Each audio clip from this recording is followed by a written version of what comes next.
Tell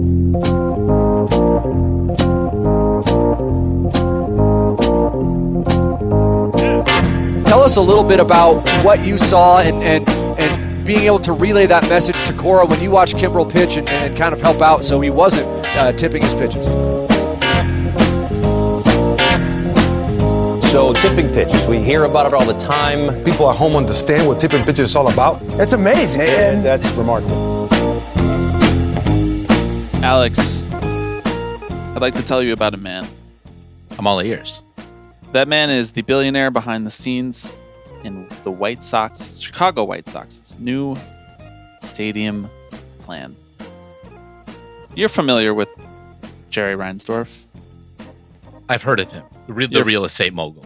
You're familiar That's the work I'm familiar with.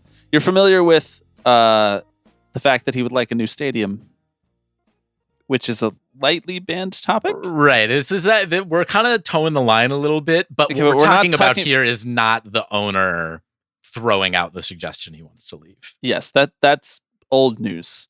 You're even familiar with the 78, the site in Chicago South Loop, where there's an undeveloped piece of land, and that land is managed by none other than NYU board member Stephen Ross. We talked about this, okay? Unfortunately, the billionaires that have been named so far, none of those are the billionaire behind the scenes in the White Sox new stadium plan. No. That billionaire is an Iraqi-British man named Nadmi Shakir Aki.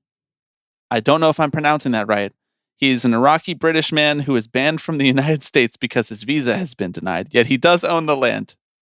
What can you give me more context on like who this man is? Like, was he just a plucky upstart who just decided to purchase a plot of land in Chicago? Is he a businessman? Alex, I'm so glad you asked for more context because you're not going to be disappointed in what you find. Yes, I figured you would come to the table with something good. For 2 decades, an Iraqi-British billionaire who once was barred from entering the United States has been trying to develop 62 acres he owns along the Chicago River, south of the Loop. He's run into political and legal roadblocks. Some involved his partners, others centered on his past, which includes 2 criminal convictions, one in France, the other in Iraq. So Aki's land, south of Roosevelt Road, I'm reading from the Chicago Sun-Times, by the way, very important to give credit. South of Roosevelt Road and west of Clark Street has remained vacant under 4 mayors. Richard M. Daley, Rahm Emanuel, your personal favorite, Lori Lightfoot, my personal favorite, and Brandon Johnson. Plans to build there a huge housing development, then a headquarters for Amazon, and recently a casino, all fizzled. Now, why did they fizzle, Alex? A combination of reasons. Of course, always are. One of those reasons, undoubtedly, is the fact that federal officials never revealed why they rejected Aki's visa application, which happened after a French court convicted him of fraud in an oil scandal. Which makes sense as to why MLB loves him. He was fined and sentenced to prison for 15 months, though the sentence was suspended and he never did any time.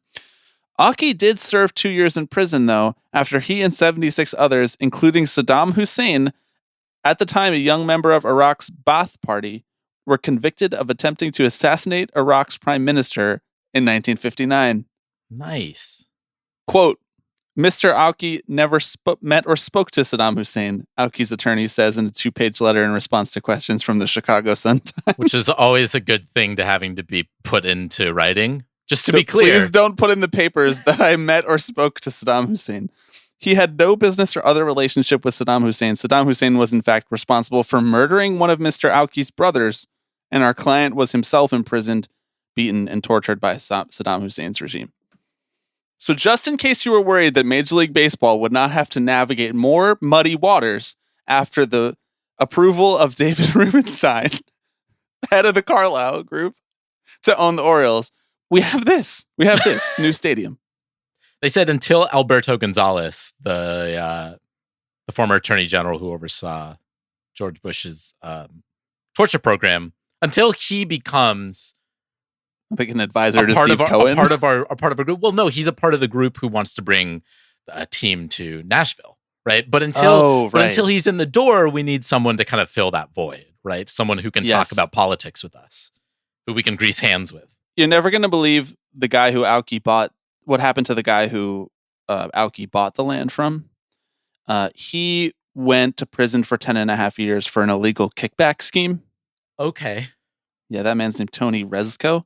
He was a political fixer for then governor Rod Blagojevich. 10 and a half years for kickbacks. Which, like, yeah, your like, job title is fixer. Like, what? Who's the fixer for us? Who's the fixer between us? It's the real question that people want to know the answer to. Fixer between us? Yeah. Honestly, it's you. You're the fixer. Whenever there's a problem that seems overwhelming, I'm like, Alex, you're just like, Alex, please, I don't know. Are you sure? Are you sure?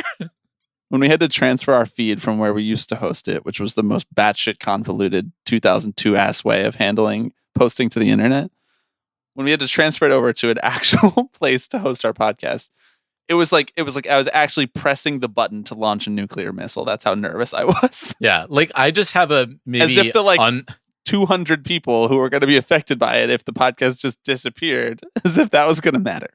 I have maybe an unwarranted like confidence in technology, I guess, which is a very weird thing to say. But you're just kind of like, is this going to be okay? What's going to happen? Are we going to have any like lag or whatever? And I'm like covering my eyes and just going la la la la la la. Yeah, where you have an unwarranted confidence in technology.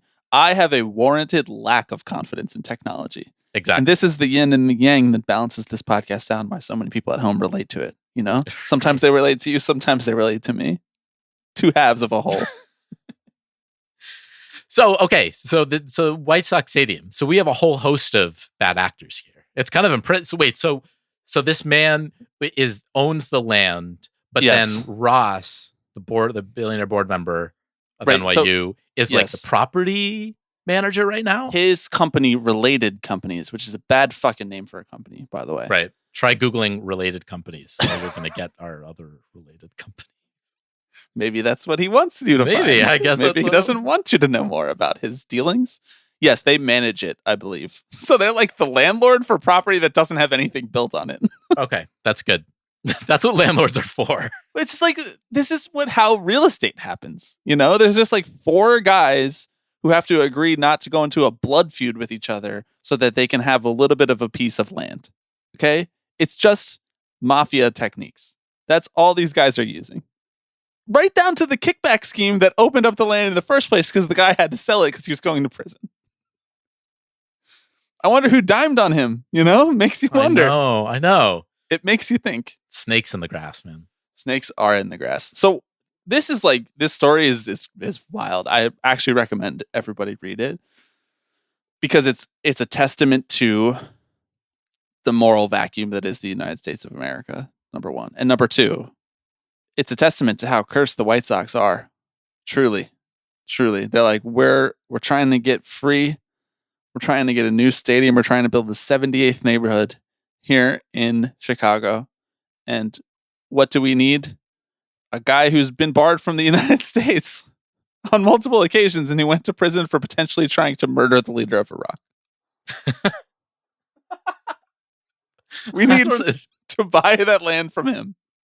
No other place. Where else are they going to go? I mean, where else are they going to go? Exactly. You know? Just like Phil said, just like Mr. Castellini said. Where are you going to go? Where are you going to go? If not through Stephen Ross to the Iraqi British billionaire, who, by the way, does not know Saddam Hussein and never has. I'm rooting for them. I'm rooting for all of them. Just to be very clear, I think there's a big opportunity here to help you and me, the common fan. I see nothing but good outcomes that can come from this. While we're here, do you want to run through any of the other NYU board members real quick? Do you want to do a quick 5 on Kenneth Langone? I know we got a long conversation coming up with Hannah Kaiser about a grab bag of topics, all of which are entertaining and fun, and we enjoyed talking to Hannah. But old Ken, he's calling. He is. It's really funny that we're doing this in the first 10 minutes of this podcast. I haven't been on NYU's website in a while to look at their board members. So I feel like we may need to do a little research. Maybe that's a Patreon episode, you know? I think it might be. Yeah. Because there's some good ones. Certainly, if you were going to assemble a board of trustees, you would probably want to avoid anybody who got rich from profiting off of student loans, right? Like, that's the number one thing. You wouldn't have to worry about anyone on a college board having been involved in any of that, right? Well, because that would influence, their perspectives and how the school should be run, right? Yes. So you wouldn't setting want anyone tuition, handing out scholarships, grants, how we spend the endowment, that sort of thing. That would exactly. You wouldn't be able to go into that without any priors, right? I mean, if that's the line in the sand. Say, that from Sally Mae, any reasonable school, any reputable school would say absolutely not. We can't. We're not going to bring you into our club. Certainly, a school that fashions themselves as important and prestigious as New York University would never conduct any business with anybody of that sort. No, and I'm glad they didn't. I'm glad we cleaned that up. Okay, we'll go deeper into that on Patreon. We should probably talk more about Stephen Ross. No. We should talk Larry Fink and BlackRock. I would love to talk about Larry Fink and BlackRock. There's a way to make this a baseball chat. I know that there is. I know. We just haven't found it yet. Just follow the money. Reinsdorf is our guy. He's trying to make it tipping pitches adjacent. Okay, no, we are not gonna do that. I promise. Quite yet. Not yet. What we are gonna do is we're gonna thank Josh, this week's new patron. Thank you, Josh. Just a reminder, patreon.com/tippingpitches to sign up. Next week on the podcast, I'm hoping that we can spend maybe the second half doing some voicemails and some mailbag questions. We've accumulated a few over the last couple weeks. We have verified that the voicemail box is working and it is not ringing Alex Baisley's personal phone. For better or for worse, maybe people wanted that. Maybe people prefer to just be able to call you. I don't know how you feel about that. I think it's kind of nice. Breaks up the day a little bit. Patreon tier where people get to just call you. Mm-hmm. Just ask you your advice. Ask Alex is a really funny segment. I think we should debut that, but we'll talk about that in the future. So please call into the voicemail 785-422-5881 to have your voicemail featured on next week's episode. Or if you'd rather not call and you'd rather just write in, tippingpitchespod@gmail.com will suffice. Now that I got all that out of the way, we are going to go to our conversation with Hannah Kaiser. But before we do, I am Bobby Wagner. I'm Alex Baisley. And you are listening to Tipping Pitches.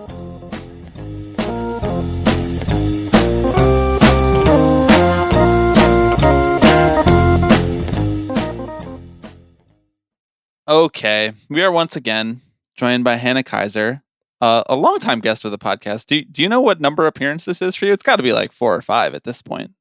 I've done several gift drafts. I know that much. Do you know that we took the gift draft behind the woodshed this year? We axed it. We replaced it with the Tipping Pitches bingo card. RIP to the gift draft. You were one of the originals. I like the gift draft. It was always really fun to do and then hard to return to. So right, that's true. It doesn't score well. No, it doesn't. That's why they don't have fantasy gift leagues. Exactly. Back when we used to go through the effort of making a blog post for it, it made sense, and now we just kind of punted on that, because the internet is over. Turns out it's really hard to keep track of every single GIF that every player is producing throughout the year. You have to watch most, if not all, of the baseball games. Which is always, every year, I am taken aback anew at how hard it is to keep up with baseball. Like, right. and the past couple of years, they've done this thing where some team opens earlier than everyone else because they're somewhere weird. So when the Dodgers were in Seoul, my husband and I woke up for that first game. We're like, we don't have anything going on. We care about baseball a lot. Yeah, we're like, let's do it. Let's wake up. Let's watch the one game. And then as soon as there are 15 games every day, it immediately looks absolutely absurd in retrospect that we put in any effort to watch any one game because they're just awash over you. This is, I have been doing this now for some number of years, and every year, feel this way at the beginning of the year, I'm always like, oh my God, there's every day something is happening. And I'm always missing something. I watch a truly absurd amount of baseball to the extent that my husband, who also is a baseball fan and covers sports, is begging me to be allowed to watch other things. It's I'll make an allowance for Jeopardy and Top Chef during the baseball season, but otherwise I'm there's just an endless amount of baseball to be consuming. So it's very hard to keep up with all the gifts. At this point, I'm still excited about it. Is the other thing. I'm jumping around, watching all these games. I have a question for you guys. Now I'm running this pod. Oh, wow. We've been hijacked, Alex. Are you people who watch more than one game at a time? It depends on if the game is good enough. Like, I will make exceptions. Okay. Like, if there are 2 games going on that I feel are a priority, typically the way that I map my baseball watching is I just prioritize the Mets. Yes. And I watch, like, depending on how bad the season is going, like between 80 and all 162 Mets games per year. So I have to orient. So 80 is the bottom. Yes. In a terrible season, you're watching 80 Mets Last games. year I watched 80, which is to say I watched the first 80 and I was like, I'm good. I don't need to watch for the next few months. Yeah. But I will put like a second game on the laptop at the same time, like, and put it on the coffee table off to the side from time to time. But I don't like the split screen, really. That's hard for me to watch. So I like to have like a main screen and a second screen. The whole like 4 box. I know that people who inhale baseball love that. But for me, I'm like not watching any of them. It's just overwhelming to me. Yeah. Alex, what about you? I agree. I mean, it's not as an A's fan. It's nice because I don't really have to check in on them. Like, they can be my small screen team, just big enough that I can see the other team's score getting bigger, and then I'll put on a start or something like that I'm really interested in. If there's a given pitcher who's taking the mound or something like that, or if there's a fantasy team like relation, I'll be like, all right. Alex has like 3 different fantasy teams, and so like nearly every team in the league is covered by his fantasy rosters. Right, exactly. So he can like justify watching any today. baseball game. Yeah, exactly. Because of my time spent in LA, I got used to watching the Dodgers a lot.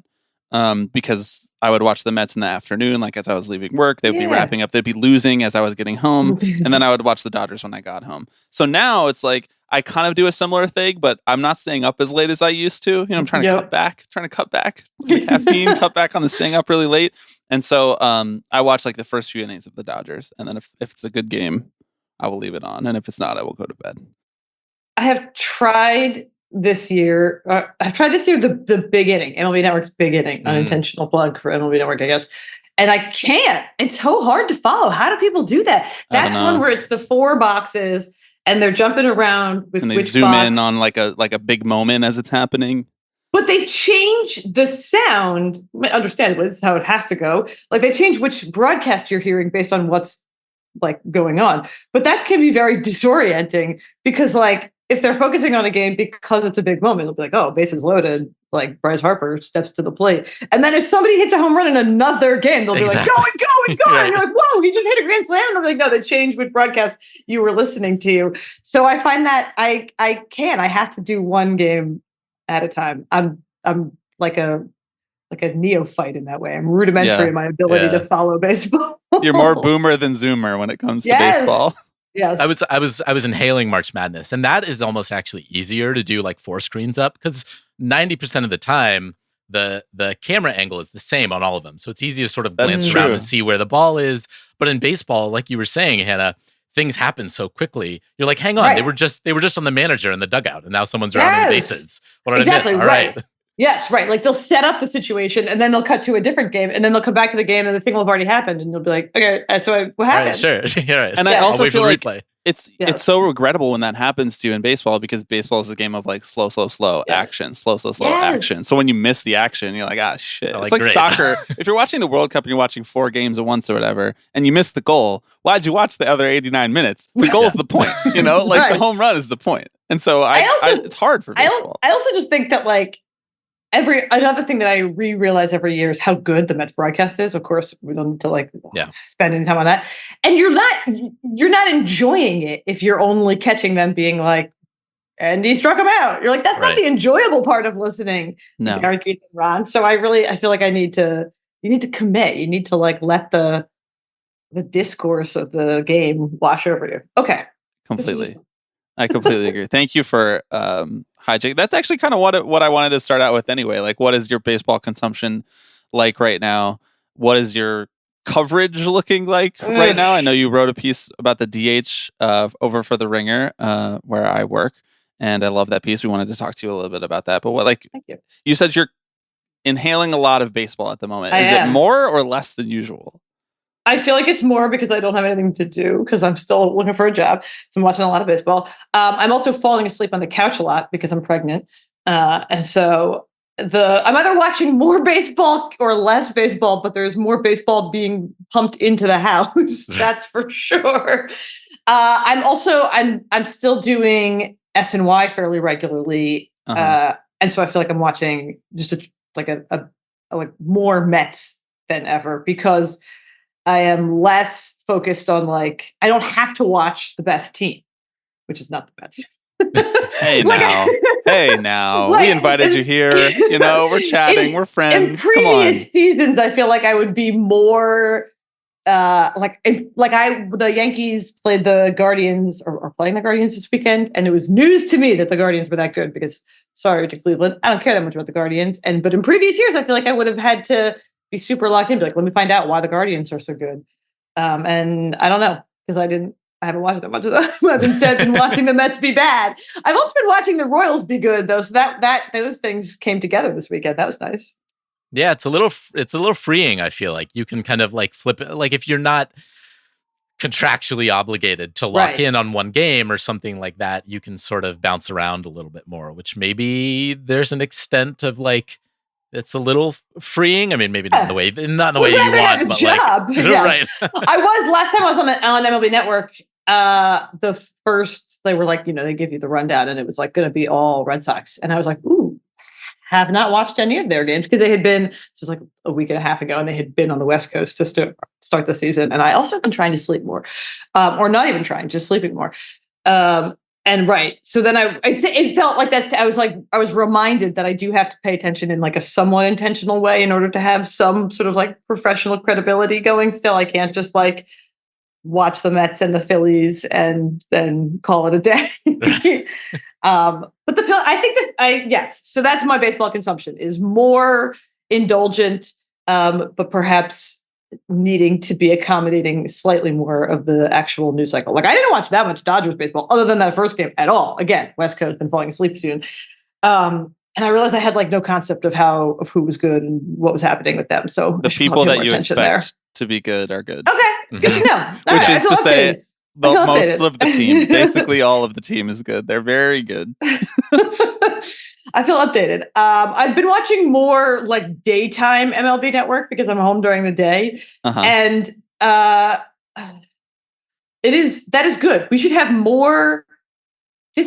I'm going to avoid saying anything about the network and instead just say I wish ESPN paid more attention to baseball because there should be more baseball commentary, highlight shows, get some shit like to put a button on all this whole early conversation. It's hard to keep up with all the baseball.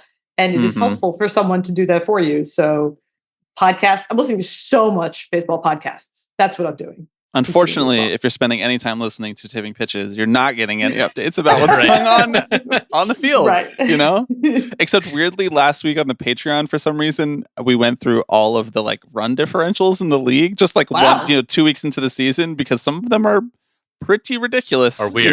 They're really not weird. Going Baseball's well really weird right now. Over in Denver, not so hot for the Rockies, I would say. Going well in Detroit?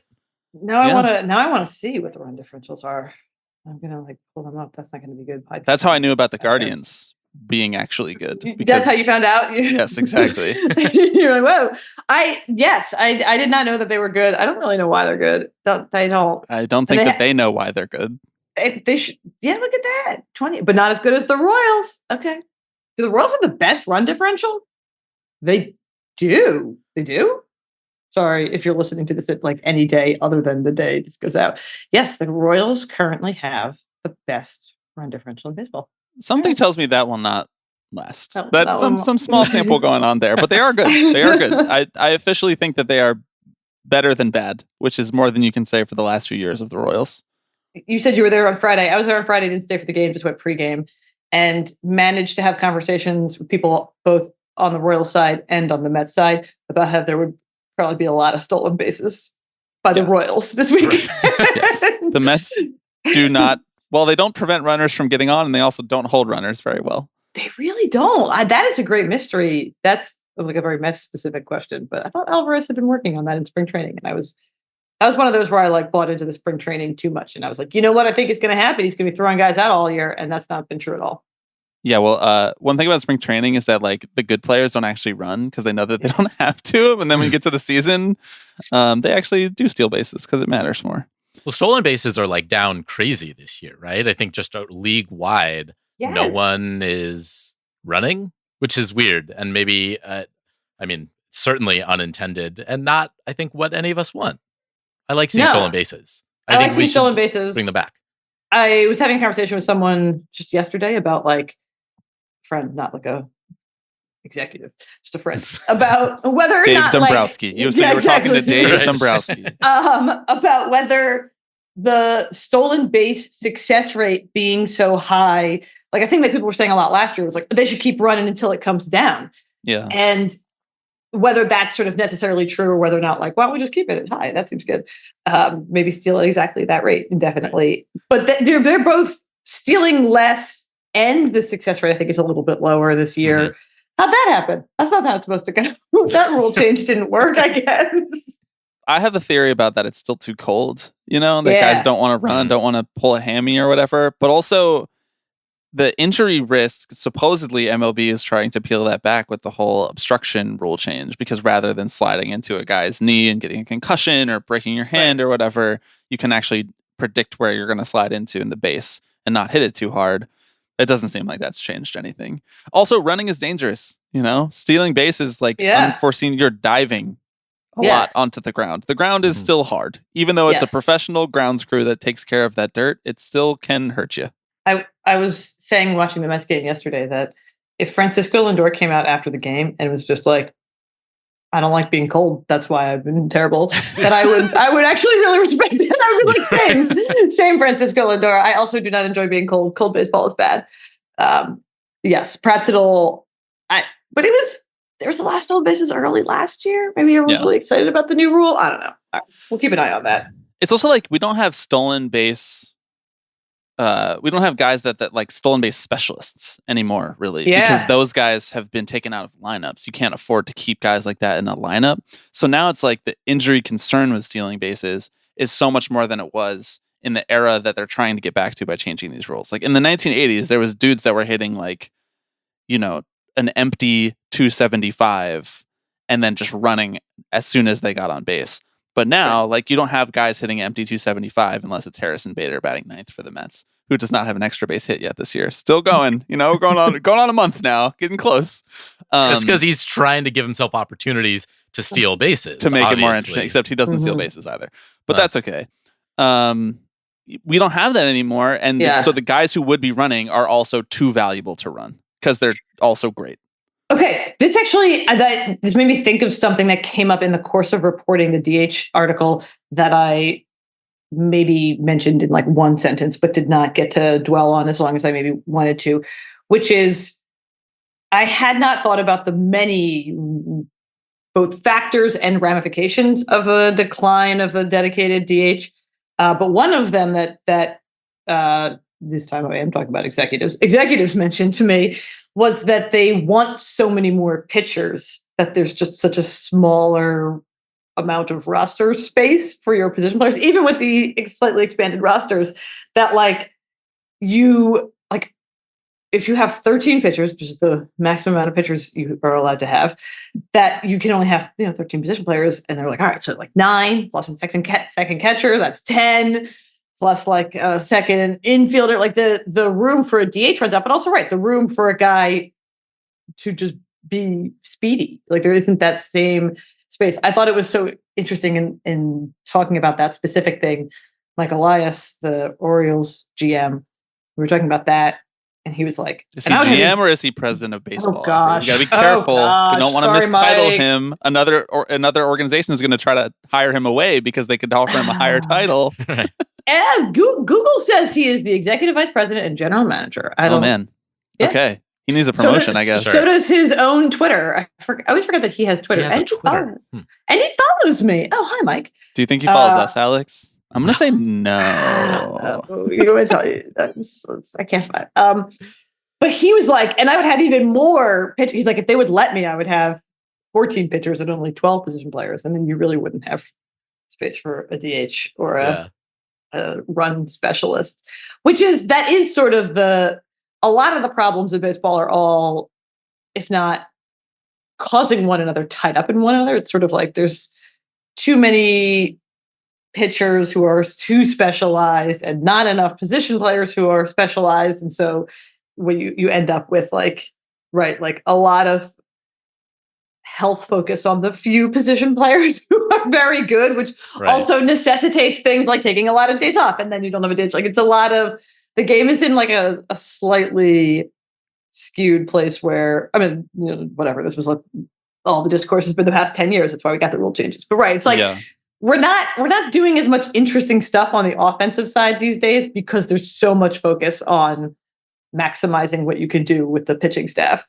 We're still very much in the throes of the hyper optimization era. Yeah. Like we're still trying to hammer out any inefficiencies, and there's a lot of sameness up and down the rosters of all 30 MLB teams.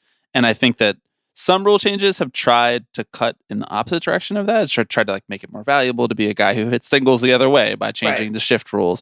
But at the same time, it's not a controlled experiment because they're also adding the DH to 15 other teams, So like that was a place where different teams had different philosophies about roster construction around what you do with a pitcher, how long you leave them in. Ironically, that's come up in the context of like UCL injuries too, because that if you're a pitcher who has to stay in for a little bit longer because you don't have the DH, then you might not throw as hard, or you might not be as max effort, or whatever. You might try to stay in longer in a game. So why don't we start with your DH piece, because that was one of the things that we wanted to talk about. We have a running list of topics that we're going to run through here, a grab bag of sorts. One thing that I wanted to get your perspective on is that, like I said, we're in a hyper optimization era. We're in there's a number for almost everything right now. But there are some things in baseball that you cannot quantify. And the idea of being like a full-time DH and what it does to a guy's like competitive instinct, what it does to his mental makeup, is something that is very hard to qualify. And so it's one of those things that like different front offices and different coaches and different players still think about it differently. And those things are becoming more increasingly rare in modern baseball. In your conversations with people about this, about what it takes to be a good DH, is there like a quantitative approach to that question? Is it more qualitative approach to that question? Is this basically the last like vibes thing we have left in the game, is what I'm asking? I think it's really interesting because in writing this piece, it did feel to me like one of the rare, like what really interested me, I've been thinking about this since the end of last season. Last season, I like read an Associated Press article that like mentioned as an aside in a sentence in like that 7th paragraph that the D-backs, who were in the World Series, had gotten below average production out of their DH spot. And I was like, weird, shouldn't do that. You should, why do that when you could be instead getting good production? Like, don't you have anyone in your entire like farm system who could just like mash that you could have put in that role instead? Yeah. Who wouldn't know a glove? Who wouldn't know how to wear a glove, but like can still hit? Yeah. Why bother with that at all then? And Brett, I think there's so little left in the game. This is something I talk about a lot. There's so little left in the game where you can be smarter than the people in the game. And that is an unsatisfying spot for fans, especially for media. Like, it's just true. The problem is, like, if you, as a manager, does something and you're like, what? Why did he do that? Probably he's got a reason, and you just don't know. Like, it's not being an idiot. Like, it's like he didn't bring that guy in from the bullpen that you thought he should bring in. Probably that guy's like a little banged up or something. Like, there's so little room to second guess what teams are doing because of the optimization and the ability to put a number on everything. And so I wanted to like look into this as like, is this something that like they are doing wrong? I was like, I wanted to find out that they were doing it like totally wrong and be like, surprise, I have a fix for you. Gotcha. Right. Because it's like, you never get to do that anymore. You never get to be like, hey, I think you guys could be better. And I ended up in a place where I was trying to sort of split the difference of being like, I heard from all these people about like the reasons. So the sort of wanting to allocate more of your roster to pitchers being one of them. There are all these reasons for why they're doing it this way. And it's not to say that those like reasons are invalid. Like I get it. The Phillies with Bryce Harper, it's like a perfect example. It's like Yeah, it's good that they didn't. I mean, they had too many DHs, actually. They had to play Kyle Schwarber in the outfield for a while and they didn't want to. Like 120 games in the outfield last year. Not ideal. Right. Like there's a lot of reasons that I understand, and they're not wrong for prioritizing those reasons over maybe the intangible benefits of just committing to one DH and letting him DH. But I do think part of the reason they are prioritizing those other reasons is because it is so hard to understand and measure the benefits of committing to one guy at DH. It was really interesting to me that like exclusively players were like, yeah, of course, like it obviously makes a difference whether or not you're like doing this regularly or doing it once every 6 months or something, versus GMs who were just like, here's why we like can't have a roster spot for a DH. And I don't think either side is particularly wrong. Where I sort of netted out was that like all of the executives and coaches that I spoke to said some version of like, if a guy was so good, if we had Big Papi, if we had David Ortiz, then we would dedicate a roster spot to the DH. But you have to get so much production out of that to be worth it that we just don't see the value in doing that. It's like, well, right, then if you're not valuing it, guys won't value it. They won't work on that skill. Your player development people or your minor league coaches won't encourage that skill. And then you end up in a place where no one is Big Papi anymore. Like it's sort of, it's very much like we're never going to have another one like that if it's not something that gets financially rewarded or prioritized by teams. And so now executives are even more justified in not dedicating a DH spot to one particular guy because there's just no one out there who is Big Papi. But it's impossible to know, like, could someone be that if all of this was in an earlier era where teams paid for home runs more than they did for on-base percentage or whatever, like, would we see a different makeup of teams? I don't know. Sorry, that was a really long-winded answer. No, that's great. Because, I mean, there's like a number of guys who play the field now who probably could be that, right? Like, if we're being honest, there's probably like 10 first basemen who could just be like not as good as Big Papi necessarily, because what made Big Papi great was like on-base plus slugging, you know? Right. Like a lot of guys still slug, but they're forced to play first base because of what you're talking about, like the priorities of the general manager most often. I mean, I really think actually Jordan Alvarez is a really interesting example because he does DH a lot. And he's someone where I'm kind of like, he's relatively young. I'm going to Google his age while I talk. Yeah, and it's kind of like, he's 26. He's 26. So it's like, I understand why the team is like, we're not going to make him a DH. He's 26. He can still play the outfield. But he's had surgery on like both his knees. And the like numbers bear out that he also sort of suffers this DH penalty a little bit, where he's not quite as good at when he's DHing, when he's playing the field, which in some ways makes it seem like he should play the field, but in another way makes it seem like maybe you should just let this guy learn how to DH really, really well. And then, again, it's like that's one of those where you're like, maybe that guy in an earlier era just is a DH, and they're like, don't worry about playing the field at all. Like, just get so good at DHing because he provides so much value with his bat. But the roster flexibility that they get out of, and he DHs a lot. He DHs like half the time, but the roster flexibility they get out of having him not DH 100% of the time is worth it. And so you never get to kind of find out the sliding door version of like, what if Jordan Alvarez was allowed to exclusively focus on DHing? Would he be even better at the plate? Yeah, it is this interesting, I think, position where like the implementation of the DH was almost, I mean, it was sort of reacting to the era that kind of came before it, both in the sense of like pitchers can't hit anymore and it doesn't make sense for them to hit. And also hitter, it's really not easy, but teams are able to develop hitters. And if you don't have to think about their defensive aspect, well, sure, then every team can find a DH, right? But as you pointed out, that's harder. That's easier said than done.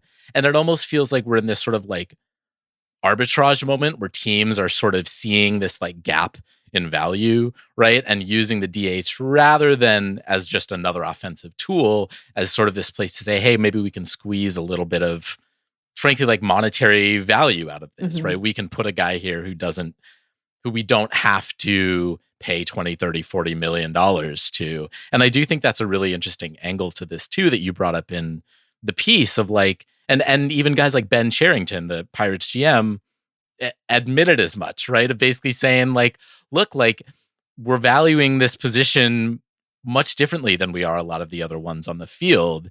Yeah. And so if the guy is not giving us the production of a DH that we've thought about 10, 20 years ago, well, then he's not going to garner that. And so there is this interesting market inefficiency that I feel like teams are sort of latching onto, that maybe it will take a few years for the rest of the league to catch up to, or for players to really start wrapping their head around like, okay, like what does this mean for me and my career earnings? I don't know. I think it's a really interesting framing.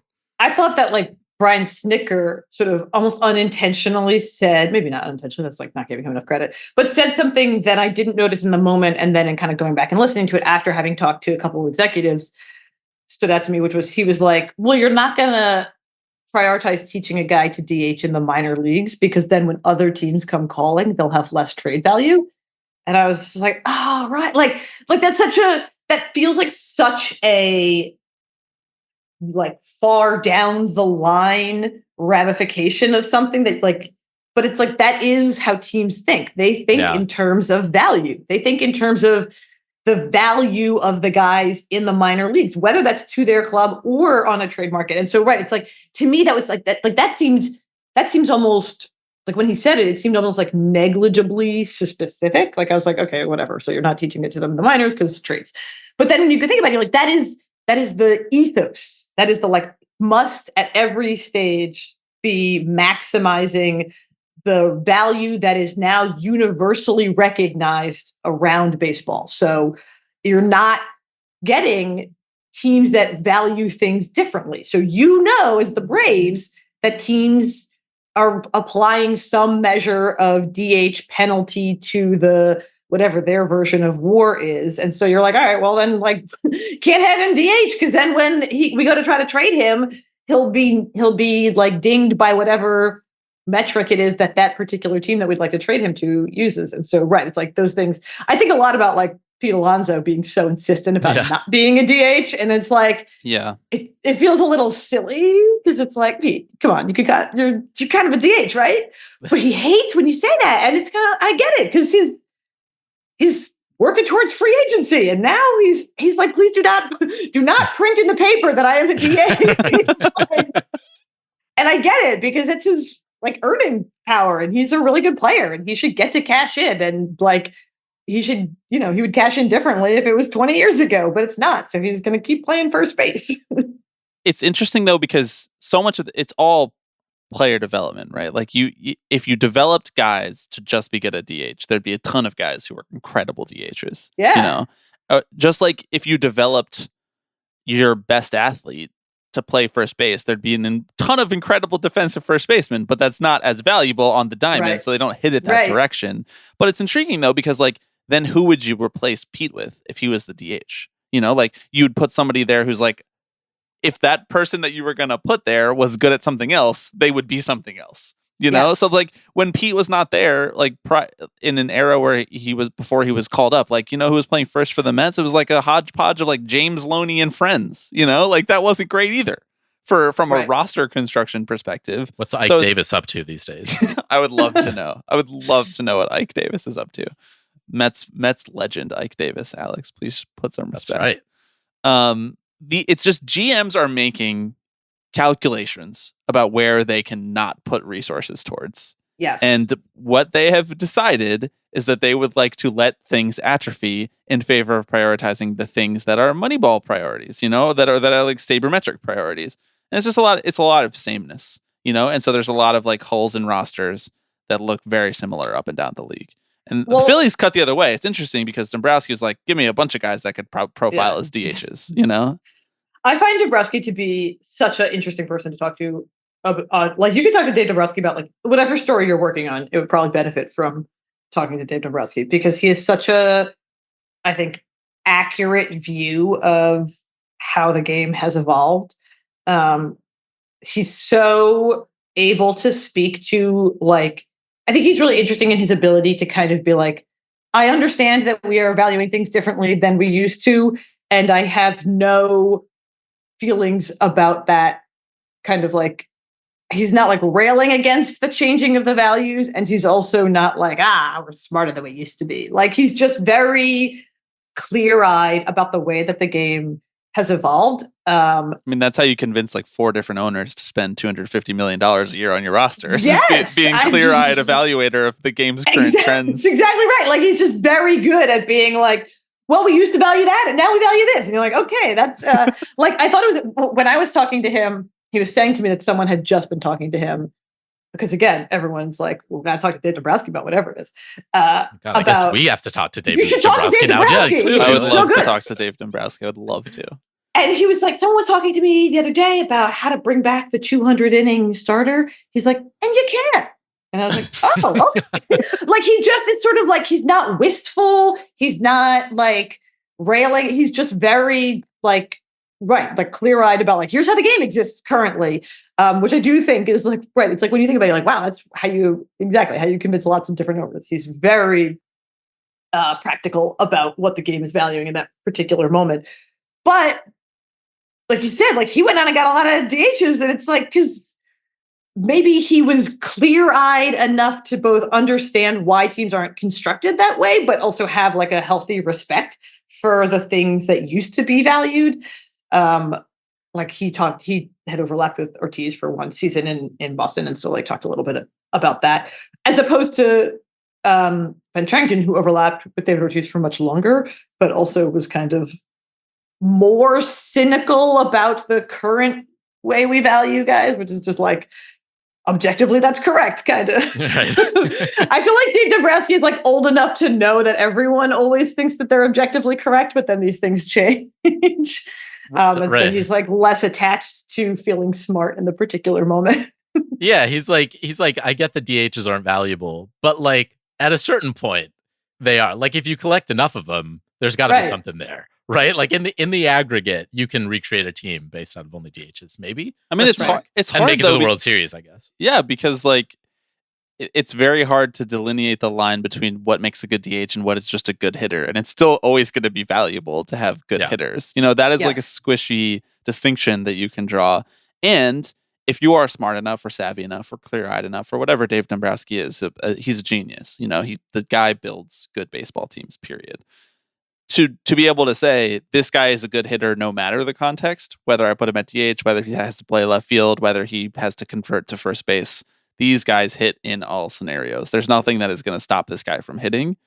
Yeah, like if you can identify those guys, it doesn't matter where you put them really, because they're in a lineup slot at the end of the day. Right. Were there any like creative routines when you were kind of talking with players of how guys sort of like stay in, because there's a lot in there about like how hard it is to sort of stay locked in. You mentioned David Ortiz was appearing in like less than 10 minutes of his team's games, you know? So like, I don't know, were there any like players who had something that sort of stood out to you of like how they kind of keep their mind fresh and ready to go? What really stood out to me was how I'm pretty sure all of them, with the exception of Kyle Schwarber, who didn't end up being in the piece, but who we did talk to, all of them mentioned talking to either Ortiz himself or someone who had coached David Ortiz. That they all, that feels like it really gets at the distinction between the executives and the players. The players all recognize that, like, if this is something that I'm going to be asked to do, that is a skill that I need to do some amount of work to be good at. And to them, that was like, I got to find someone who knows how to do this and ask them about it. Andrew McCutchen was sort of the most thorough in talking to me about like how his routine had changed. Guys, the one thing that this is not that interesting, but the one thing that I heard everyone allude to, whether they tried it and didn't like it or whatever, they all mentioned some version of someone along the way told them, stand when everyone is in the field, like don't sit so you're on your feet the same amount. And guys either stuck with that or dropped it or whatever. But I thought that was like that's kind of like the first go-to thing that you're told when you're DHing is like recreate standing in the field by just standing instead of sitting. I enjoyed that Marcell Ozuna said that he talked to Nelson Cruz and that he was like, but then I decided not to nap before every game because I was too sleepy after napping. So that one only works for Nelson Cruz. That's one thing that you learn if you like talk to any number of professional athletes is like, obviously the reason that they became professional athletes because they're incredibly talented. They're much larger and stronger and faster and better at the sport than the general population. But another skill that you maybe don't see on the field all the time is that they can sleep anywhere and everywhere. Yes. That is a really key component to being a professional athlete that I just do not relate to. Yeah. So one of my favorite things to ask like media people in the World Series is like, what about your personality would keep you from being a professional athlete if you had all of the physical talent and ability? And for me, it's that I don't let anything go. I'm thinking about that 0-4 game I had 10 years ago. Like I don't put any, I don't flush anything. And for you, it's not being able to sleep. Good to know. Yes, there's a few other things that I could probably put on that list as well. Alex, how about you? I'm curious to hear what you have to say to that question. What would hold me back? From success?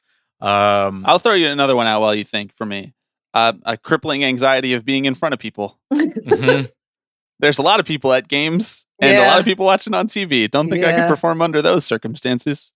Yeah. I just think I get too in my head. You know, I'm the kind of person who like, it's kind of like when I'm reading a book, I'm sitting there thinking about how like I'm reading a book. Like I would step into the batter's box and be like, all right, I'm standing so this is a baseball bat I'm holding in my hand right now. Let's see. I should probably scuff the dirt with my cleat a little bit because that's what players do. So right? You're saying that consciousness is the thing that would prevent you from being a good professional. 100%. Just pure existence on this plane. That is amazing. I have to shout out that I asked this to a lot of different people, and Julia Morales, the Astros sideline reporter, is the only person who's ever been like, she thought about it and she was like, no, I could do it. And I was like, you know what I believe? She was like, I have the correct personality to be a professional athlete if I had the skills. And I was like, wow. All right. That is so funny. That's really funny. It's like only physical limitations holding me back. I was like, no. I tried to, I'm blanking now on which Yankees pitcher I was just talking to in spring, but I got into a conversation about this with him because I was like, do you get anxious about injuries? And he was like, no. And I was like, oh my God, I'd be so anxious about injuries. Right. Oh, cannot relate to that. So it's like when pitchers like elbows hurt for like 14 months before they blow their UCL out, you know, like it doesn't just, most pitchers' elbows do not just snap overnight. You know, they don't go from being fully healthy. It's usually like a frayed ligament that you don't ever want to get an MRI because then it's going to be like, okay, I'm going to be out for 3 months. So you just pitch through the pain. That is one thing that has always blown my mind is like the mental fortitude to still go out there and go max effort, knowing that you're doing more damage because you have to break the UCL in order to then get it repaired. You can't just be in a partial state. There's only one Masahiro Tanaka who can be like partially torn his whole career and not have it affect his performance at all. But the rest of the guys just know that it's going to snap at some point when it starts hurting. And then they just keep going. Like, how do people do that? Last year I did a story, probably my like favorite conversation I've ever had, even though like I don't know that anyone read this story because it wasn't like a sexy headline or anything. But I talked to Kyle Snyder, the Rays pitching coach, about the level of anxiety he feels on behalf of his pitchers. And he talked a lot about like needing to like absorb that anxiety for them and like how he's like, it keeps me up at night. Like, and I was like, yes, okay, I could be a pitching coach. Right. Like, if that's a job requirement, I could be kept up at night by the anxiety of wondering if their arm is going to snap.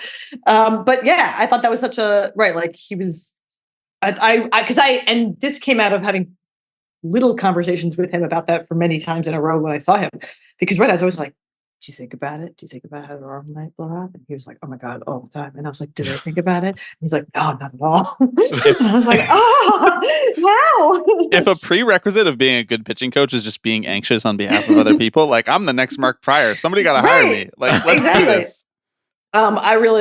Yes, that is like one of my main interests in baseball is like, are the pitchers anxious? And they're not. They're not. Well, they can't afford it. I mean, we talked about this a little bit on last week's episode in the context of pitcher of the rash of injuries, right? And it's kind of like to be their very best, you kind of can't go out there with any reserve, right? And say, oh, I'll dial it down a little bit, both because you want to perform, because these guys are competitors who just like don't have that bone in them.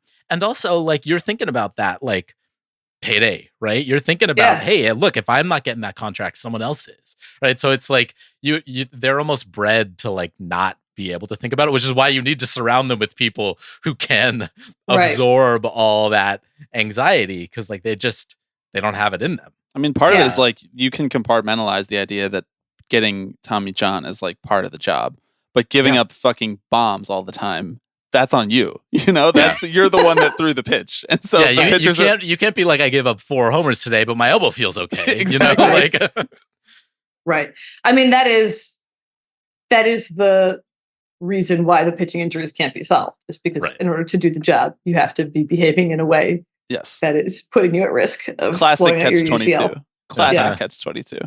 Okay, we should move on to our next topic. Hannah, would you like to select a topic from this list of topics that we have shared? Let's talk about, how much have you guys talked about the Ippei stuff? Honestly, not a lot. We spent like maybe 25 minutes talking about the story in full. We were on a hiatus when it broke, and so we talked about all of the details up to that point. We haven't talked about it since the details of the federal investigation have dropped over the course of the last couple of weeks. So I guess if you're listening at home, I'm sure you've seen just a lot of screenshots of text messages going around Twitter these days, not painting former Dodgers and Angels translator Ippei Mizuhara in a great light in how he was handling the alleged theft of Shohei Ohtani's money to place bets on sports that were not baseball. Allegedly. Not baseball, which you do have to hand it to him for that. You do have to I kind of think you do. I think you do. I think that this is a reference to a John Heyman tweet that was perhaps worded in a way that it was perfect. Heyman was nailing that one. He was like, he knew what he was doing. That was posting at its finest. I kind of agree. I kind of agree. Okay. We agree that when your life is spiraling out of control, that like the sort of like dichotomy between what he was willing to do and what he wasn't willing to do feels just curious. I don't know. Yes, I don't even know when you're that close to the game, it's like he definitely had something that he probably could have used if he really wanted to. Yes. And instead, he was like, I'm going to keep stealing money, which is like, I don't know which is better. That's kind of my point. It's like, it's not even like I think you had to hand it to him. I just think like the psychology of that is very interesting because like he was like, I'm going to stick to college women's soccer instead. Right, exactly. Okay, yes. So the 37-page formal complaint from the government, which is surprisingly readable. Like you should just read it if you're listening to this because it's very detailed. Can I have several meta takes? Because we're like some number of days into this news cycle, and so all of my takes are you're on the right place to have meta takes. Great. Yeah. My meta take number 1 is this is incredibly sad. Like I almost did not even think to have the take that was like, are we allowed to curse? Yes. Fuck this guy. Okay. Yeah. I like at no point in reading that did I think like, wow, this guy sucks so much more than I thought he did. I just was like from page 1, like from the first text message from Mizuhara that they include, I just felt bad for him. And that doesn't mean that he shouldn't face like whatever legal ramifications he's going to face. But I do think that it is, as far as we can say this without being actual mental health professionals, clear-cut picture of someone who like has an addiction and who is very aware that he is like digging himself deeper and deeper into a hole that I don't know if he thought he was going to get out of or like what that would have meant to him. But it is like, I thought a lot about like, got a wife. I'm like, what's her life like now? And it does feel a little bit predatory on behalf of the bookies, the illegal bookies who kept extending him credit. Like, obviously, one of the things that was sort of curious before we got more details, and like one of the things that people pointed to is like potentially evidence that there was like more to this story that would implicate Ohtani, which I don't think there is, was that like how did this guy who made 6 figures tops like continue to get credit extended to him? And in reading the details of the complaint, I'm kind of like, indeed, but for a different reason. Like for the reason being that like you gotta cut this guy off at some point. Like he's like hurting himself knowingly, and clearly there's a point in the complaint in which he asks them to give him less credit because he's like says something about how he'll be too reckless if they give him $300,000, I think it was, like worth of credit. And it's like at some point, someone like this is like, it's like a, you know, the bartender serving you when you're clearly intoxicated situation. Like he's giving them. But they don't do that because there's laws about that, because there's actual preventative measures about that, which there's not for sports betting. I know, but that's what I mean. It's like he's doing the version, he's doing as much as he can to give these people the indication that like, yes, he is dealing with this in an unhealthy way. It's not to say it's their fault, but I just like, that's my first meta take, which is just like, I feel no animosity towards this guy. I feel bad for maybe Ohtani more than him, but certainly just bad for everyone involved. I mean, Ohtani's ability to compartmentalize is evidently an even greater part of his skill set than we gave him credit for, because I do not know how he is continuing to perform at any level while losing, and we'll get into this, the only person I guess he was ever talking to. Mm-hmm. That is the other massive takeaway that I had from this story. It was like the day before we got the 37-page complaint, I tweeted something. I hate when people say that, but it's like better than just pretending that you had the thought on the spot. That like the New York Times or somebody must have gotten a hold of this, and they had written like a version of the story before we all got all the details. And it said something about how like, oh, I underestimated the extent to which Ohtani was isolated at the end of a train that existed exclusively of Ippei Mizuhara. Like, we understand as the media that like whenever you see Ohtani speak, it is, or it was, through Ippei, like that their synonymousness was like very public, but I had not considered that extended to like all of his private conversations as well. That is so surprising when you like right before literally the day before we got the complaint, just was like hit with this thought. I like said to my husband, I was like, has Nez ever had a conversation with Ohtani? Yeah. And then as it turns out, no. Like that is a fact that is addressed in the details of this complaint, is that like Nez has never spoken to Ohtani without Ippei.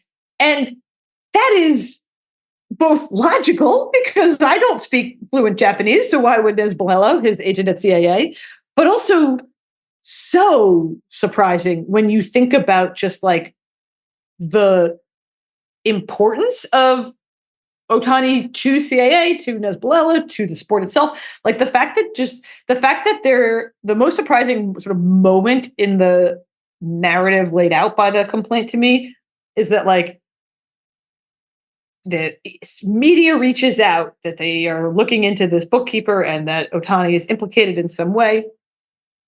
Nez talks to Ippei, Nez Bolello, CAA agent. They talk to the Dodgers. They talk to Major League Baseball. I was like, it's crazy to me that there was a point at which, for like presumably hours, if not days, Ohtani's agent knew, his team knew, Major League Baseball knew, his interpreter knew, and he did not know that this was like going on at all. And no one thought that was weird. Like no one thought like, we got to make sure he knows. Like that is the extent to which everyone involved in baseball, in the Dodgers and the Angels, presumably before this, the fact, like the extent to which everyone involved just was like, if you're talking to Ippei, you don't need to talk to Ohtani. That is like, you never need to like make an effort to ensure that this guy is like informed on the potential legal goings on of his life. Like, because at that point, the concern was that he himself was implicated, right? Like the wire transfers were coming from his account. And yet no one was like, we got to talk to him directly, and not even learn Japanese and call him ourselves. But like, as far as I can tell, no one even thought like, Ippei, get Ohtani in the room. We're going to put you on speaker and like translate for us. Like, I think they just were like, he doesn't even need to, we'll just tell it to Ippei and then he'll relay it in his own time, kind of. Like that to me is insane. Sorry, I just talked for a really long time. No, you're absolutely right. And there were a lot of people who were calling out Ohtani specifically and being like, look, like, how could you, like basically have everything hinge on this one friend of yours? How could you, surround people with surround yourself with financial advisors and whatever and whatnot? But it feels like a much larger indictment on the Major League Baseball ecosystem that they would let all of this fall down on one person. And people are fallible anyway, right? So the fact that you are negotiating contracts and having these like very intense legal discussions through one channel that no one else can even verify. And like no one else was like, hey, we're going to bring our own interpreter also just to make sure we're like got everyone on the same page. Like it was all hinged on one person. At some point, they must have been some degree suspicious of Ohtani himself.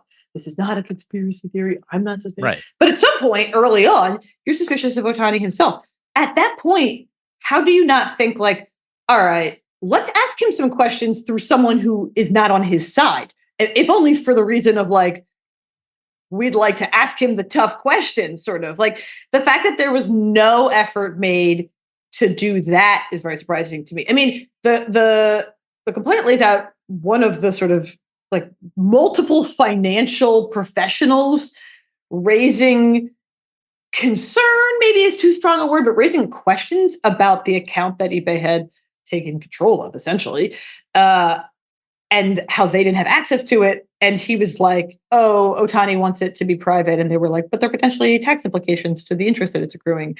And he said, don't worry about it. And I thought, you shouldn't even trust Ohtani himself if he says that to you.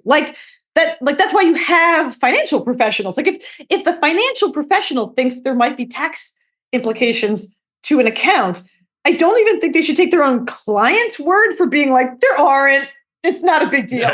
Don't you like pursue some level of oversight? That is the, like, I think the thing that everybody underestimated until the details of this were laid out was like, surely at that degree of financial wealth, there must be multiple levels of oversight. And then the thing that was spelled out was like, nope, there just weren't. Or at least any level, any level of oversight was like being that Ippei was the middleman for the oversight and Ohtani on all of those. There was like no direct to client. From the beginning of this, when people were like, how could you not notice that $4 million was missing? How could you not notice that $16 million was missing once that number was updated or whatever? I'm like, very easily. Like these are numbers of magnitude. That'd be like someone asking me like, how could you not notice that $1,000 was missing? I don't know, because I didn't open my bank account for a week. If I didn't I don't get a think notification. Ohtani is checking his Wells Fargo before buying Sweet Green to make sure he has exactly right. Like, by the way, you can only keep $250,000 in one savings account. So it's like this money is spread out over several places. It's not FDIC insured unless it's like in multiple different places. So like if the translator is like leaving that out, if Ippei is like leaving that out of his interactions or conversations with Ohtani, like one or two of those bank accounts, and he's just managing them and he's become the sole person who's managing them, you could very easily lose $4.5 million in the wash. Sorry, the guy's very rich. If you want to talk about income inequality and how gross it is that he could be missing $4.5 million, we can have that conversation. We're ready to have it here on Tipping Pitches. That is certainly the least unique aspect of this story. Like there are so many aspects of this story. Well, one major aspect of the story, which is nobody spoke to Ohtani, like that was only made possible by the fact that he is this like Japanese speaking superstar who is sort of like siloed away from the rest of the sport. The fact that a professional athlete who makes millions isn't keeping close watch on their money, like that's a relatively common story, unfortunately. Tale as old as time. Yeah. Right. Like that part, I'm like, yeah. I understand that like sometimes they get taken advantage of because they have so much money that they're not keeping a close eye on it. The part where like no one spoke to Ohtani himself, that feels like something that maybe we should like follow up on and try to close that loophole going forward. All right. So that's my take on that. Very sad. Do you think Ohtani will change representation? Like do you think he feels sort of a weird level of trying to like, extrapolate his own feelings, but like, was he let down? Was he specifically let down by CAA and the financial advisors and people around him? Like, should he clean house? Yes, he should. I think that it's like, it couldn't have gone worse, we should say. Yeah. Mm-hmm. And even before all of this, right? Like there was discussion about the contract and the weird structure to it, and how maybe it wasn't even the most beneficial contract that he could have gotten, but that Ohtani wanted to sign a slightly worse contract to help the Dodgers and so that they could compete over the course of the contract, whatever. So it's not even like they got him this deal that no one else could have gotten to start with. So my take on that is, yes, he probably should. I have no idea what he's going to do. He never seems to do the thing that you expect him to do, right? Yes. Like he signing from the very beginning, signing with the Angels was a weird thing for him to do. You know, if he was eventually going to go to the Dodgers at the end of the day anyway, like, so I don't know. I don't know how to make any predictions on what he will do. He's such a private person, which is why all of this is even more insane that this is happening, because now his whole private life is kind of on Front Street. Yeah. Well, and again, it's like he's also very loyal person, right? It's like, as we've seen, he finds the people who he trusts and he trusts them, right? And now he's lost this key figure in his life, and so would he then change agency and like flip everything upside down? I don't, because like the sense that I get is like he just wants to play baseball, and I know that like most baseball players just want to play baseball, but he maybe more than most other people is like, I literally just want to go out there and play. You know, I'm not necessarily trying to turn myself into the highest earner of all time or whatever. If he gets that accolade, by all means, but I think the sense is that he's like, I want to win and be good and be on the field for as long as I can. And so whoever's going to help me do that, I will do that, right? So if that means staying with CAA and knocking a few $1 million off my potential earning power, well, then so be it. Now, if that's knocking millions of dollars out of my bank account every few years, like maybe that's a different story, but I don't know. I just seems like he's avoidant to change, you know? Yes. Like so relatable. So relatable. Yes. I mean, that gets back to the, like, again, to put a bow on all of this, crazy that he's still playing baseball very well and unbothered by the details of this being public, but also just like the loss of the person he was closest to. So you're right. It's like, it does seem his single-minded focus on this story being done for all intents and purposes feels like, I guess he's not going to drag it out any longer than it absolutely has to be. Like he's like done talking about it for the rest of his life. Right. Just in case you're worried that it was going to affect his performance, he does have a 182 WRC plus, which is better than he's ever had in any season in his career. That's crazy. I mean, I just like, again, reasons that I would not be able to be a professional baseball player. I'd be like, I just kind of had a hard day at home. I'm just thinking about that. Like, so we don't know whether Ohtani will change representation, but we know that a certain super agent is down a client this past week. Maybe Ohtani can fill in the Jordan Montgomery spot at the Boras Corp. No, don't say that. I know. Is there like fire behind this smoke, or is this just like a common occurrence? So if you're listening, you don't know, Jordan Montgomery, after signing what many believe was an underwhelming contract this offseason in the winter of Boras failures, Boras L's, I guess, for the first time in a long time, Scott Boras got contracts that people deemed not good for his clients, his 4 top clients, and maybe misread the tenor of the offseason and the teams that he was trying to get to pay those guys. Jordan Montgomery has decided to switch agents. People are kind of like making a lot out of this. I'm wondering, Hannah, do you think that this is like the beginning of a trend of people moving away from Boras as being the guy that you go to for the free agent payday? Because that's what he's been for so long. I don't know that this is the beginning of a trend. I don't know that. I think people want Boras to fail because he's kind of like interpersonally smug.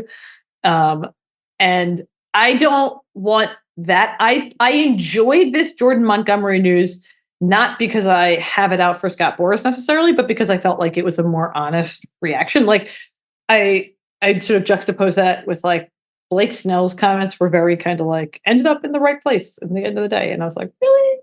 And I find it to be an interesting insight into what we very rarely get any kind of honesty from a player on how the free agent process went. And that's fair. Like they're not going to sit at their introductory press conference and be like, didn't want to be here. And so I just thought this was like an interesting, like, I was like, great. Okay. So you didn't think that went well. Good to know. And I'm sure some number of free agencies for guys who are and are not with Scott Boras end up in a way where they're like slightly disappointed. I think Boras's ability to come up short once does not necessarily mean like he's not the right choice for most superstars who are looking to maximize their earning potential. I just think it means like, yes, we have some level of validation from one of the players who was with him that they felt like this offseason did not go the way they intended it. And I appreciate that. That is like the extent of my feelings on this is just like, yes, okay, we all thought like, seems like Boras maybe fucked this up, read the market a little bit wrong. Like, and to have Jordan Montgomery be like, yeah, also feel that way, is just like interesting narratively from me in the sport. I don't think it like means that Boras has lost his touch and everyone's going to leave and there's like some other ascendant super agent. Like he's still the guy who gets players the most money and is like very savvy at maximizing their earning potential. I'm very curious to see. Based off this offseason to me feels a little bit like an anomaly because of the teams that weren't really in play. And that's something Boras should have seen coming because like he knew that the Phillies roster was pretty well filled out and that the Padres were going to look to retrench a little bit after Peter Seidler's death and that like the Washington Nationals are not in a place to spend. Like he could have surveyed the landscape and seen that the teams that he usually deals with were the Mets are being run by a Moneyball guy now, finally. Yeah, it's like right, like that. Like this was maybe not the offseason to try to like get pit four two teams different against dudes. each other. Yeah, yeah.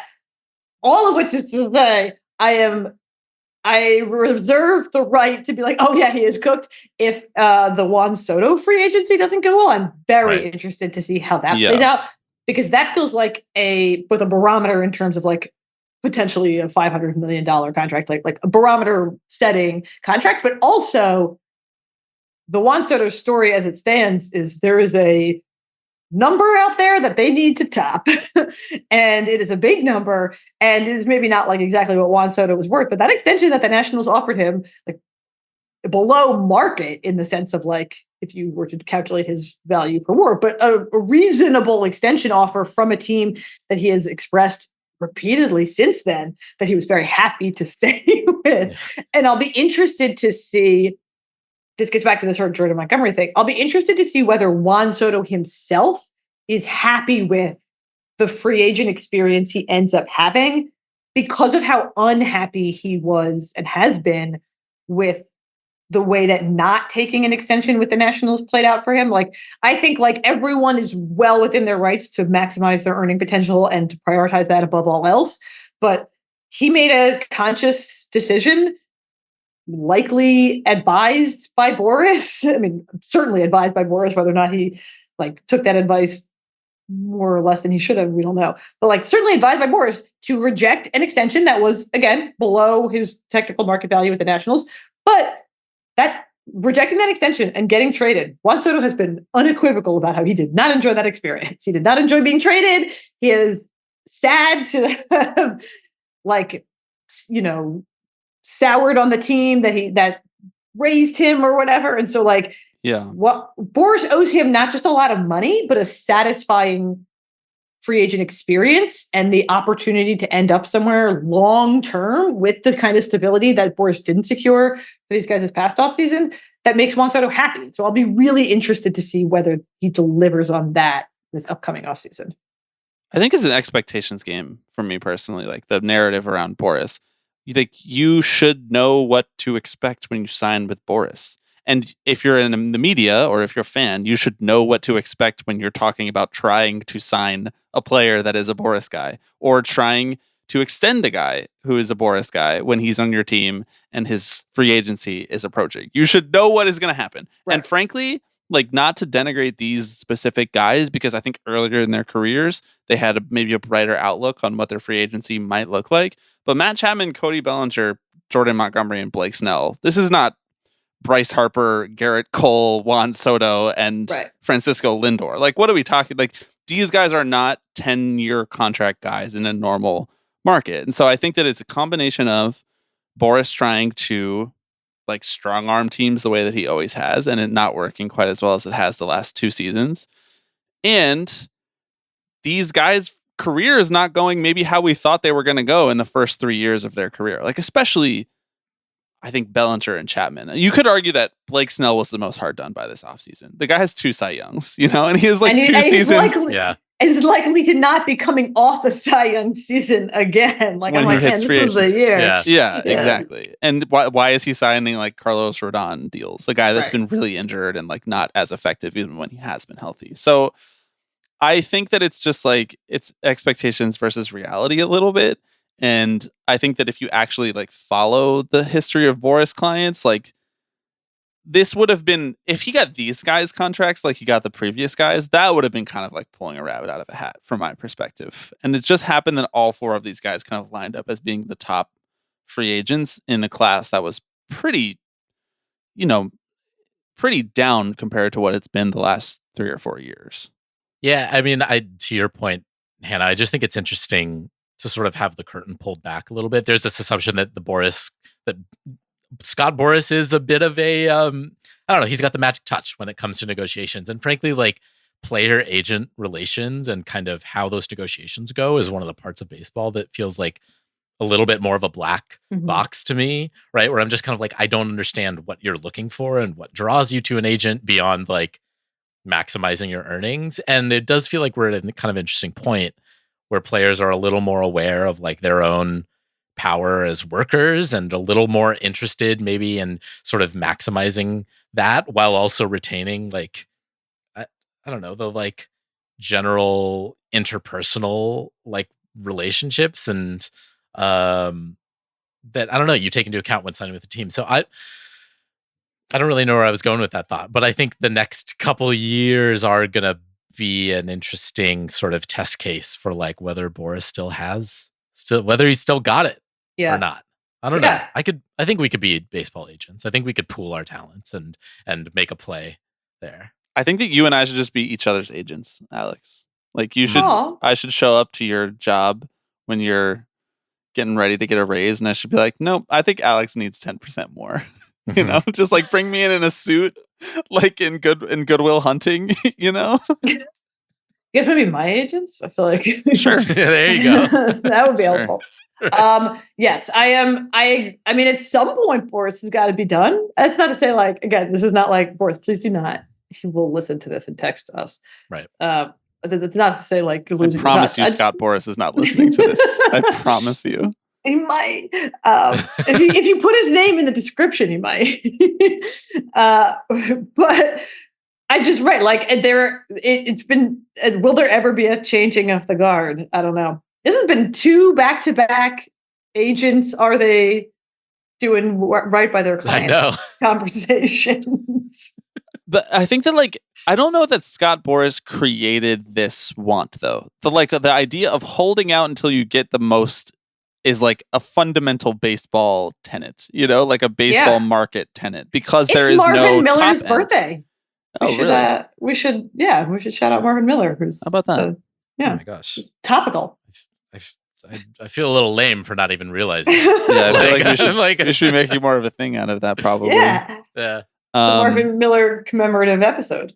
So we have a couple more topics here. We probably only have time for like one of them, and then we have some fun slogans for some Major League Baseball teams coming up, or we can just head straight to the slogans. I'll leave it up to you. Okay, well, I came up with too many slogans, so maybe we should just head to the slogans. Okay, let's do that. I've already like gone long on everything, I feel like. Let's do some slogans. That's what we're here for. Yes. So have you shared your Mets slogan yet, or is that? I have not yet. I'll go last. All right. Oh, you'll go last? Yes. But I feel like you got to set it up. But I'm still kind of like deciding, like we're all waiting to see who the other person's slogan is. I have to see.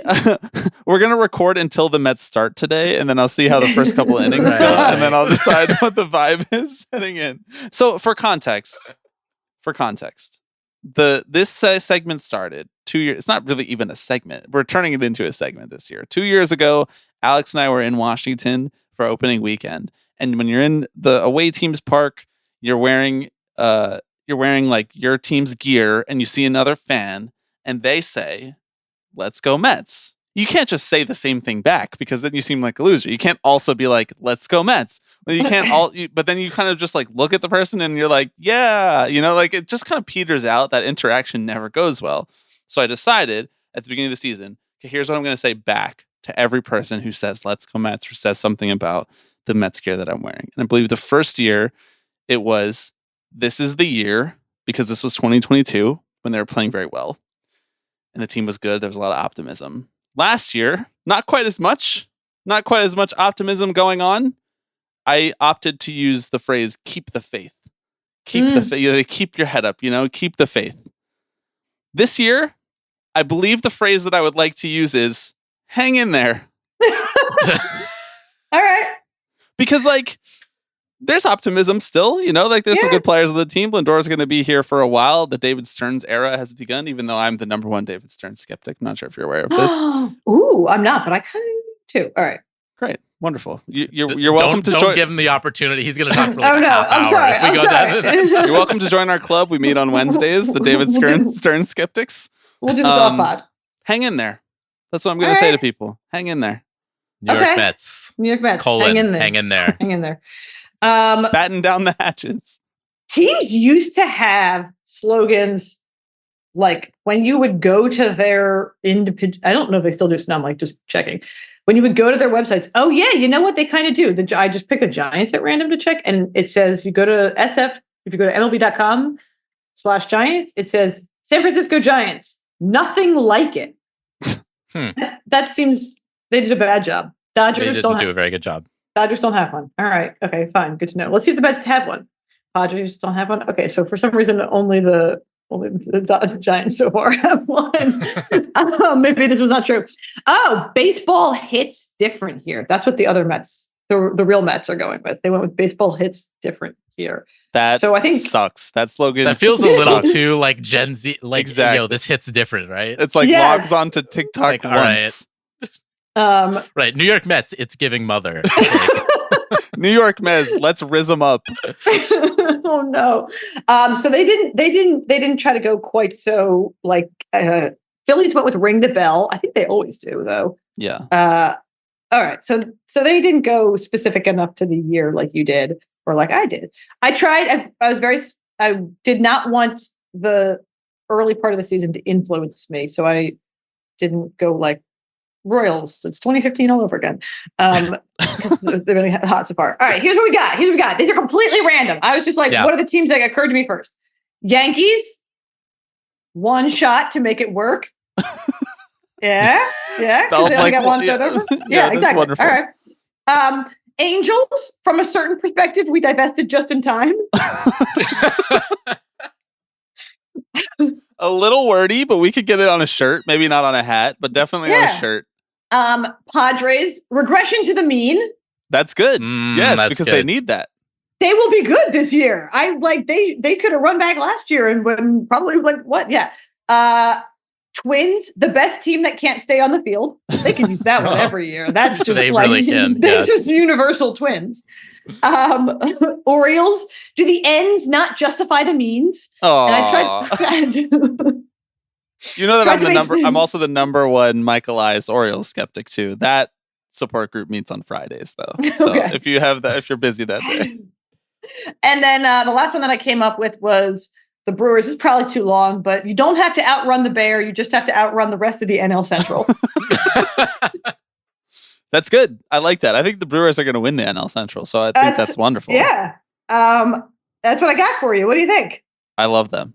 They should put this on amazing. the websites. We are going to, for the listeners at home, we're going to ask guests when they come on to share some slogans for all 30 teams. So we will eventually run through all of the teams if you're listening at home and you're a fan of one of the teams that was not yet mentioned in this segment.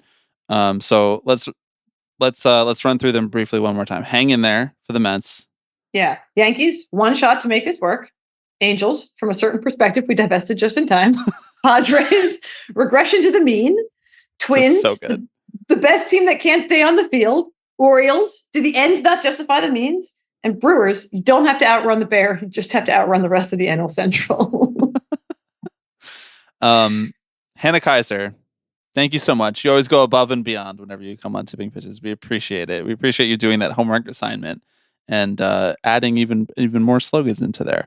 Is there anything that you would like to point people towards in terms of work that you would like them to see and or consume? Oh gosh, apparently not. I really enjoyed the DH piece, and if you haven't read it, it's somewhat timeless, so you can read it on theringer.com. I'm on SNY like every week. I'm on MLB Network sometimes. Still looking for a job, so if you are an editor and you're listening to this, you should hire me.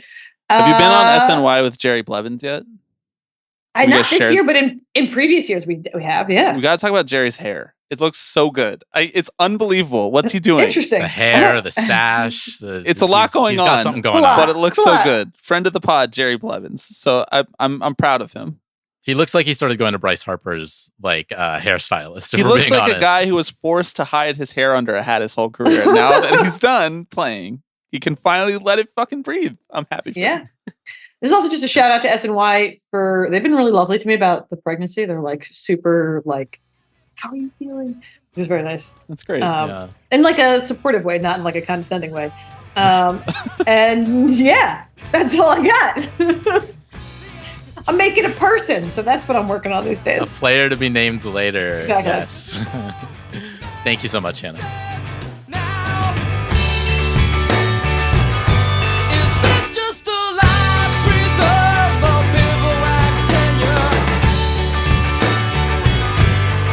Okay, thanks to Hannah.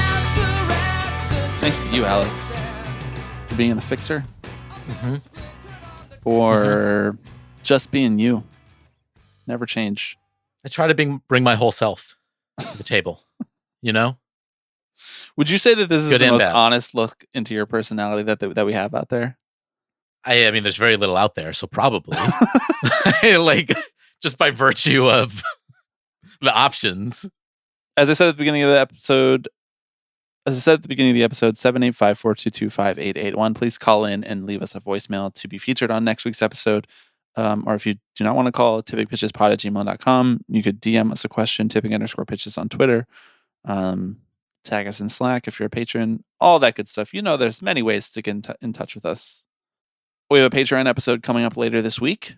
So if you enjoyed this episode and you're like, I just need another one 3 days from now, go check that out. You'll get it. Yeah. Patreon.com/tippingpitches. You will get it. I promise. You just have to pay for it. We're selling our wares, and our wares are running through the list of NYU's Board of Trustees and talking about the cool stuff that they did. Because it's good. Someone had to do it. Someone does have to. I mean, under capitalism, profit demands to be made. Exactly. It demands. One day, one of these people is going to buy a baseball team, and I am going to run into the street screaming in joy. Mm-hmm. The greatest episode of the show is on its way. That's what I'm going to say to people. Please subscribe. That's going to be the singularity. You know, that's going to be our eclipse when the moon passes in front of the sun, and we're just like, oh my God, everything had to line up perfectly for this to happen. The 3-body problem is actually me trying to decide whether or not I talk about the NYU board member David Stearns, or what's another bugaboo of Mike Elias, I guess. Sure. Yeah. Also coming out with the Patreon is a newsletter from one Alex Baisley. That's truly the window into your soul. Because it's like, probably, yeah. You're like, this is something that I was thinking about at 3 a.m. I will write about it. Yes, I will read 17 Wikipedia pages and write about it. Yeah, we're recording this at like noon on a Sunday. Not on my best right now. You know, you gotta give me about 10 or 12 hours. If we were being honest with ourselves and we're only making the decisions based on content and not about like our lives or anything or anybody, we would record this every night at like 8 p.m. Mm-hmm. That would turn the best episodes out. So if there's somebody out there right now, potentially I'll just throw out a random city, Topeka, Kansas, who has an open hour slot on FM radio at like 8 p.m., 9 p.m., even I'll go 7 p.m., even if I go a little earlier, right after dinner. We're your guys. Call us, 785-422-5881. You'll recognize the area code. Okay, thank you everybody for listening. Thanks again to Hannah for joining for such a long time and for such a great chat. Please read Hannah's piece about the DH and the Ringer and all of the other good stuff that Hannah is doing on MLB Network and SNY and elsewhere. And we'll be back next week.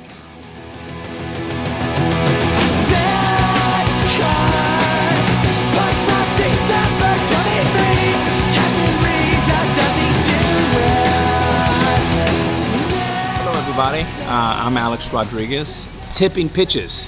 Tipping pitches. This is the one that I love the most. Tipping pitches. So we'll see you next week. See ya!